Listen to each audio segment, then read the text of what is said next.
Hello, and welcome to a replay analysis between my opponent here, Xylito, and myself, Mr. Cannon. We are playing on Page Avenue. Very interesting map. It is a 3-base on either side and an airport. So there's going to be a lot of ground units and hopefully some interesting air unit play. Now, my opponent here, Xylito, is a good friend of mine. I've been playing with him on events with AWBW for quite a long time. He decided to play as Max for this challenge, and I decided to play as Andy. So hopefully you all know their abilities. Andy has no day-to-day abilities, and Max here gets 20% attack to his direct units, loses attack on indirects, and loses range. So Max is a pretty powerful pick in general. His direct units are pretty much the best in the game, I would say. I mean, aside from some of the broken COs like Kanbai. So yeah, we're going to get into it and we're going to see what happens in this match. So we're just going to skip ahead a few turns here, mostly just all infantry builds. There is a little bit of a difference in the strategies taken on the first few turns, though. We can see my infantry down here actually goes to capture the middle properties, whereas Xylito decides to capture the back properties first. We're both going for the neutral base because, well, bases are very important, right? You use them to build land units. And that's about it. So yeah, use them to build land units, so super important. So day 3 rolls around here. Xylito continues to capture some of his properties, and then he starts sending infantry towards the middle. And I believe I pretty much do the same. Now, I already captured this property right here. So that one is safe for now.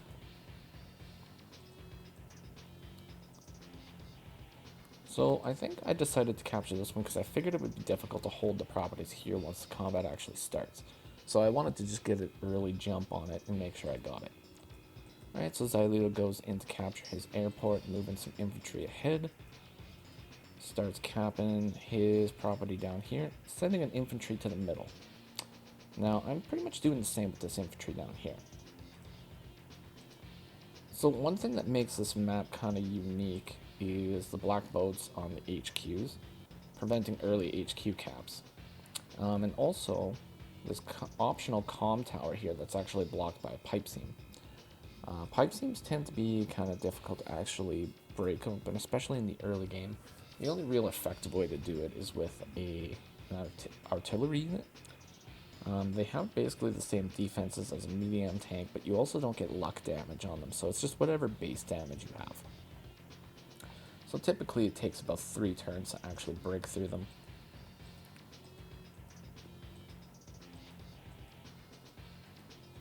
Yeah, so we can see that I'm pretty much just moving my infantry forward as well. Yeah, he's got more infantry down here than I do up here. I decided to build an artillery because I am going to attempt to bust open this pipe seam here. So we're going to see what happens with that. So, good moves by Xylito, goes and captures a bunch of properties, trying to get a income lead.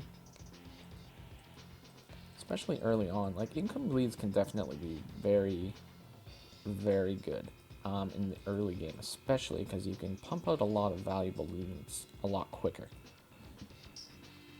Okay, so we can see here, I moved an infantry here because I don't want it to get attacked by this infantry.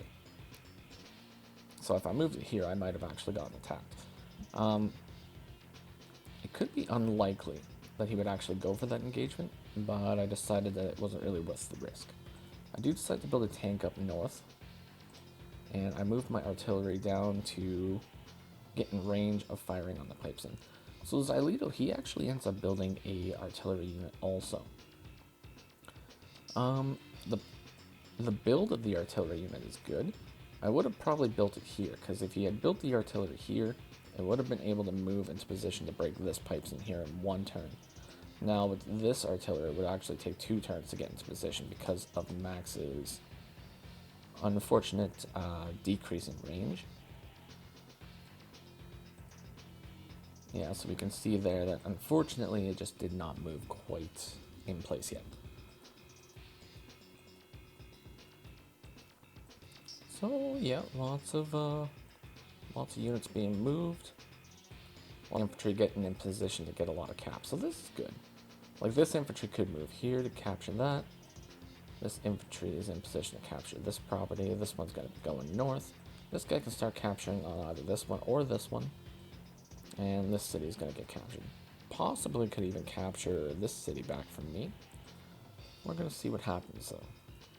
So, I start sending my units north because I don't really want to fight this. At least not yet. I don't really think it's worth it to start an engagement that early. Now, one thing that I have learned is you want to make sure that you get your properties first before you start engagements. If you can take a couple like early engagements, great. You know, if you can stop a cap on a property here and there, it's not that bad. But you don't really want to go into full-scale fighting. So that artillery moves in to get into position to fire on this pipe scene finally. So that's good. Now, one thing that I did notice about this last move he did build this mech here. He built a tank down here, which is fantastic. The mech, I don't really think it was a good play, unfortunately. So the mech just costs way too much to be viable on this map, especially when you're playing as Max. I probably would have saved the funds for next turn, because he would have been able to have 2,000 extra funds right here. So it would have put him at 16,000. He could have actually ended up buying 2 tanks and like another infantry this turn. So he does start moving his units forward, begins capturing on one of my properties. And he also moves this infantry over here on this road, which wasn't really necessarily a good play either, because it puts it in range of my tank over here. He does build a battlecopter, which is a good move. So this battlecopter is probably going to move somewhere around here. And it's going to be able to cover all these infantry over here. And I have no counter for it right now. Like, I have no anti-air, I have no air units. I could possibly build an air unit this turn. So I do go and punish that move with this infantry right here. So if he had just moved the infantry down, or maybe even in this property here, I might not have been able to reach it. So you always want to make sure that you're checking the range that something can move before you make the move, for sure. So this entire time I've been blasting this pipe seam as well, so I believe it's about 1 more turn before it's going to be busted open.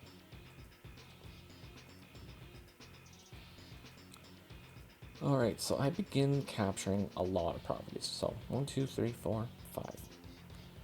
So next turn I'm going to be able to increase my funds to around 19,000. Or 6 actually. 5, 6. So if everything goes good, I'll be able to raise it to around 20,000.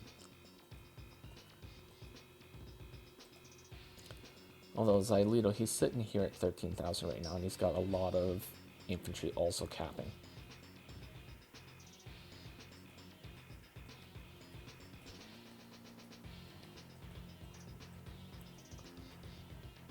So he moves his mechs forward, moves his helicopter forward, right where I thought he was going to put it to. And he has 2 mechs that are getting into position right now. So this mech actually capturing this city here, not something that I totally agree with. If you're going to have mechs, you want to use them for combat, not necessarily capping. So getting these mechs to the front of the lines very quickly, super important.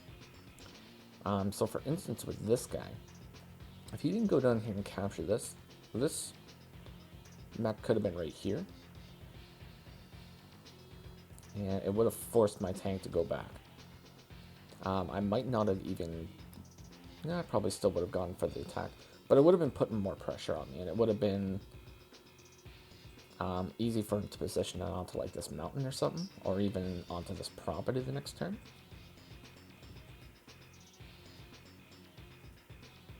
So he goes to interrupt my cap, and he did manage to take the city back, so I felt like it wasn't really worth it at this time to actually go and attack it. Alright, so we're just going to skip ahead. Mostly these infantry just move into position to kind of counter what I got going on right here. So I did end up building a battlecopter the last turn. Now, this is probably another one of the things that you kind of want to do. Because if you see your opponent build a battlecopter, you need to get an anti-air in there. Because the battlecopter is just going to have free reign on all the infantry and even this tank right here until an anti-air gets into position. So this tank build up here could have been an anti-air down here. Probably would have been the smarter move. Now, at the same time, I didn't build an anti-air either. But I was playing a little bit risky there. So the infantry move, and the one thing to really note from this move is I moved this tank back because I don't want it to get hit by this tank or the mech. And I moved my tank onto this city, take a shot at this guy. Then I moved my battlecopter right there into position to kind of put some pressure on these infantry and make it so they can't really go forward.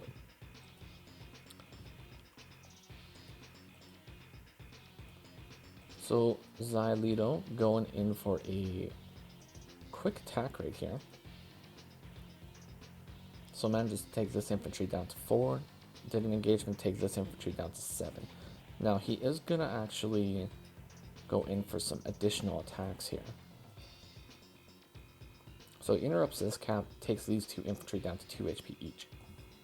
So one thing to notice when you're fighting Andy, you want to make sure that you finish units. It's one of the most important things.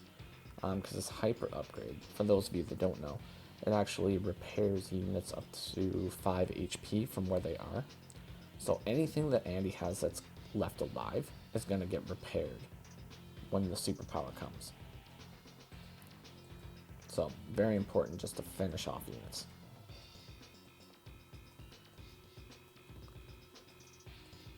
Okay, so we can see that we have an infantry build, mech build, and the anti-air is built. However, it can't really get to the front lines just yet. And this is where I noticed something very interesting about this. So I'm behind on units right now and behind on value by quite a bit. And I think that's mostly just because of the deficit. So the one thing that I did notice about this last move, so Xylito ended up moving his infantry down south to kind of block this area. Now there's not really anything of value down here, so there's not really any reason to block it. The thing that really needs to be blocked right now is up north here, and this tank.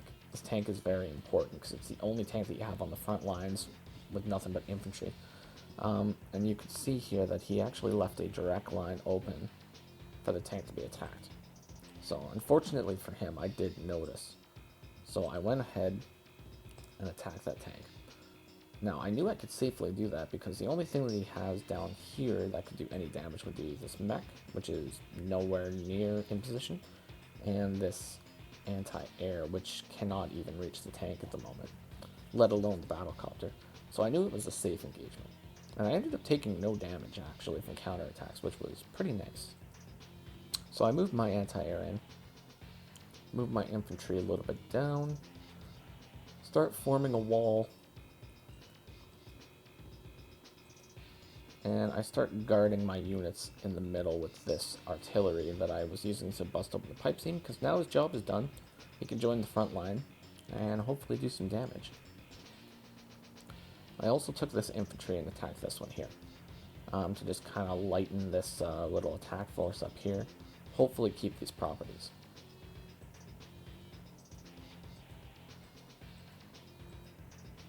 So one mistake that I did here was I forgot to actually move this unit.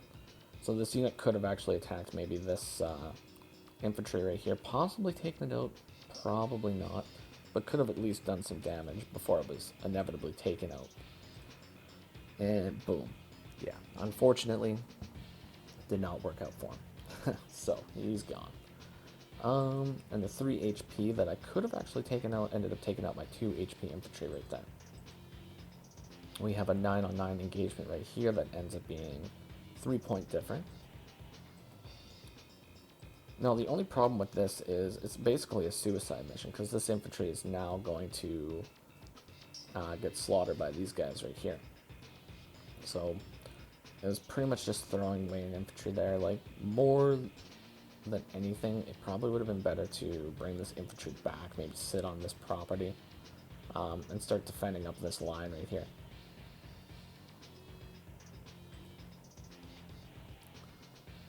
Now, it's possible that maybe what Xylito was thinking was he saw the force that I have up here, so he might have just been thinking like, okay, I gotta just like eliminate as many things as I can down here in order to hold the line.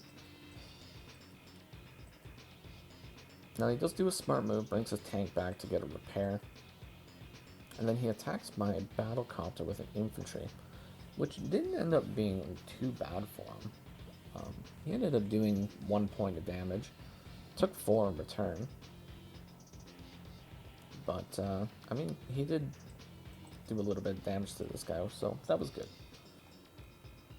And yeah, again with the mechs, right? So the mechs are just a little bit too slow, right? So I don't really know if they're too viable here.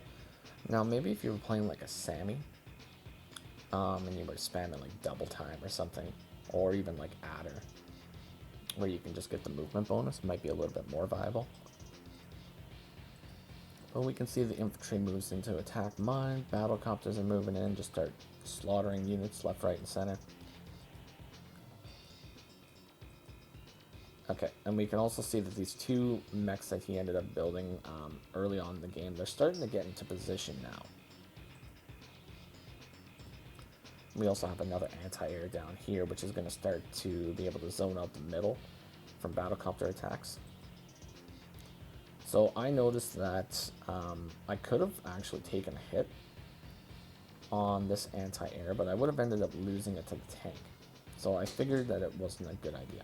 I might have actually taken the engagement if he didn't have this anti-air, but I mean, he did, right? So I didn't take the engagement. And I make a pretty big mistake here, actually, because I start doing all this attacking without finishing the capture on my comm tower. So I could have had an extra 10% firepower on all of these attacks. But c'est la vie, I did not remember. So I do finish off quite a few infantry in this turn. I have another artillery built that I start to move in. And I just start fortifying my line up here. Because I know that these guys, I mean, they're slow. They're not really going to be able to get in too quickly. And the only thing that I have really to fear here is the battlecopter and the tank. And neither of which can safely attack without getting hit by my anti-air, which are doing a pretty good job of zoning out this entire area. And I just kind of double down on the artillery. Okay, so Xylito begins capturing on the comm tower. So as we can see, he's just capturing it now. It's already day 11. So I already have mine. It's going to take him another day to actually get his.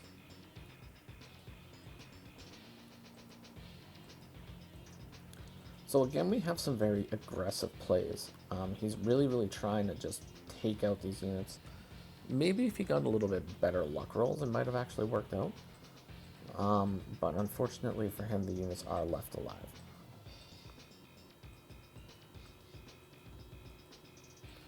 Alright, so this is another thing that I noticed that was most likely a mistake. He moved in these 2 mechs into position to be attacked.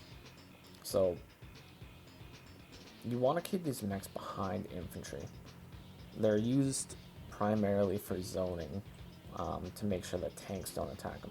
So by moving them here, it puts it in direct range of this artillery, this anti-air, and even these 3 infantry. So unfortunately not the best play right there. And this was also sort of a bad move, unfortunately. So this tank and this battlecopter probably should have stayed up here and he should have started just fortifying this wall. Probably a good play would be to just build a tank here every single turn, and just hold him here and wait for the max blast.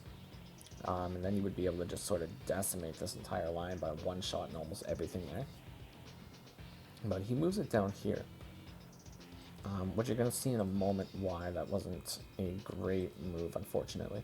So I noticed that I can move this tank and attack this infantry and then double the attack on my infantry and then move my anti-air in to actually take out this battlecopter. So that does end up giving him his max force, but I figured that it was a good move because it would make sure that I wouldn't have to worry about that battlecopter anymore. And this battlecopter that I have, after I took out the 2 HP infantry right here, it actually gets free shot on this guy over here. So at the moment, it does have 110% firepower because of the comm tower. So I managed to take it down to 4 HP, which I thought was pretty good, especially because he started at 8, right?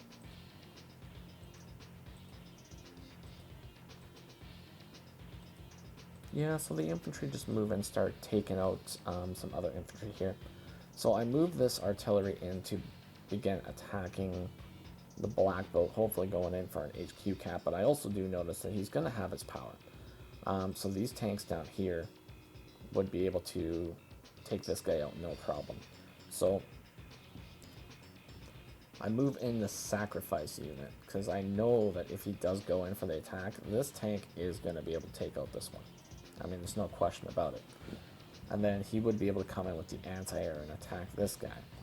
However, if he does do that, I have a tank into position right here where he would be able to hopefully do some damage. But we'll see. So on this turn, I do end up taking out those 2 mechs that were sitting there.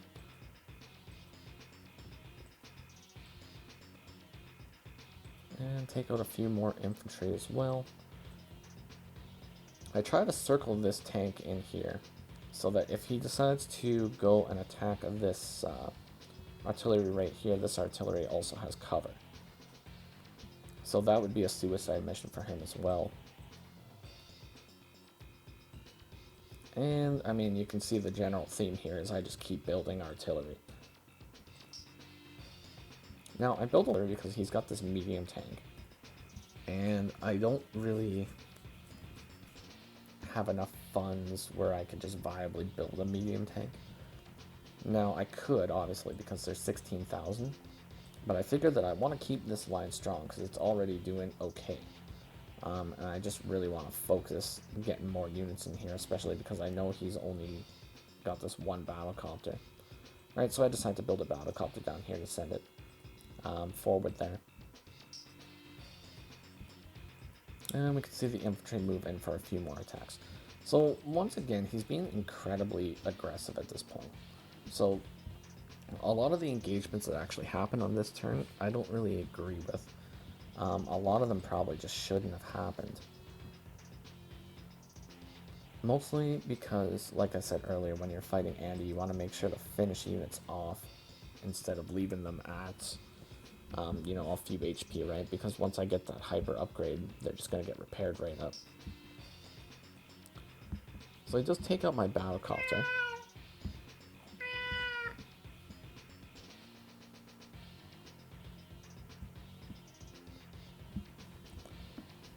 So he does take out my battlecopter.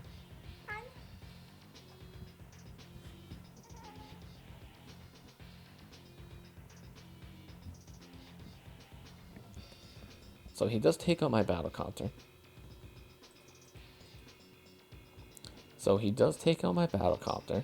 And he actually moves his tank in to take out my 9 HP tank. So that guy is just gone. Moves his anti-air in to take a shot on my artillery. But the problem is, once again, you know, he just doesn't finish it off, and now I have the hyper upgrade.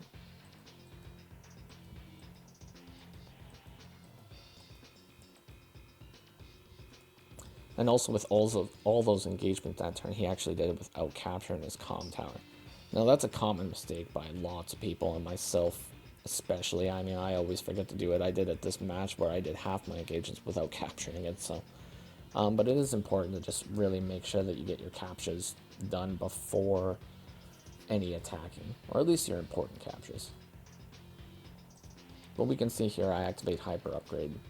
At this point, I mean, all my units are pretty much almost completely healed up, and I just start going in for the attack. I got quite a bit of units on him at this point, so the more units I can take out, the better.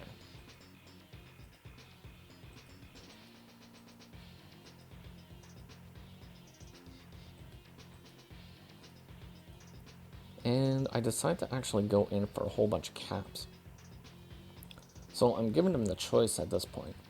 It's either you interrupt my caps or you attack my units. One or the other.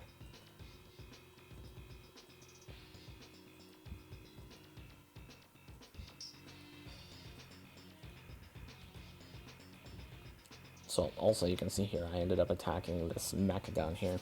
So unfortunately every mech that he built ended up getting first striked and just ended up getting destroyed, unfortunately. So yeah, if this was a different map, mechs definitely could have played a better role. But they're just too slow for this map, unfortunately, unless you have like a transport copter funneling them to the middle. So Xylito launches a little bit of a counterattack here, starts attacking a few of my units. But again, I mean, he just unfortunately doesn't have enough to finish off a lot of my force.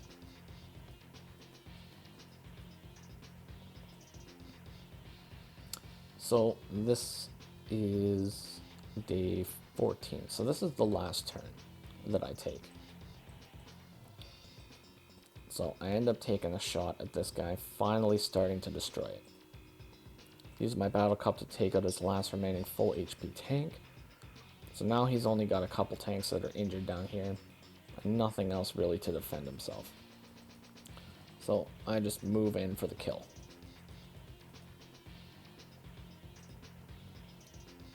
And now I have a very hefty line right here, backed up by artillery, so there's not really much that these guys can do.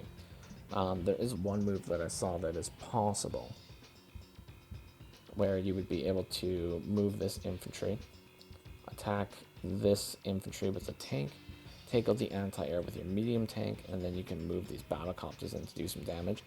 The problem with that is you would end up losing the medium tank in the process, and the tank would get injured in the process. But at least you would be able to do a little bit. At least you would make it so these battlecopters could have a little bit of free reign up here. However, I do have this anti-air down here that I sent down south, so this guy could just move up and put some pressure there as well. More than anything, this anti-air could actually move up here and just start attacking anything that gets built there. And I think Xylito kind of realizes that it is unfortunately over, so he ends up resigning at this point. But all in all, I thought it was a pretty good game. The match was definitely decided on day 9. So when this move happened here, this was the move that ended the entire match. This right here. So by losing this tank, his entire south side crumbled. So if he had held this tank back or blocked it off with the infantry that was here, I wouldn't have been able to go in for that attack. He would have been able to move up with this anti-air and just start holding the line here. Maybe even funneled like 2 anti-air in here and then just start funneling tanks. And then if he had done that waiting for the max force of the max blast, would have been able to just start one shot and everything, right? So unfortunately, that is the way it went. But all in all, good game, very fun, and we'll do it again soon. Alright, so in the meantime, take care everybody and have yourselves a great day.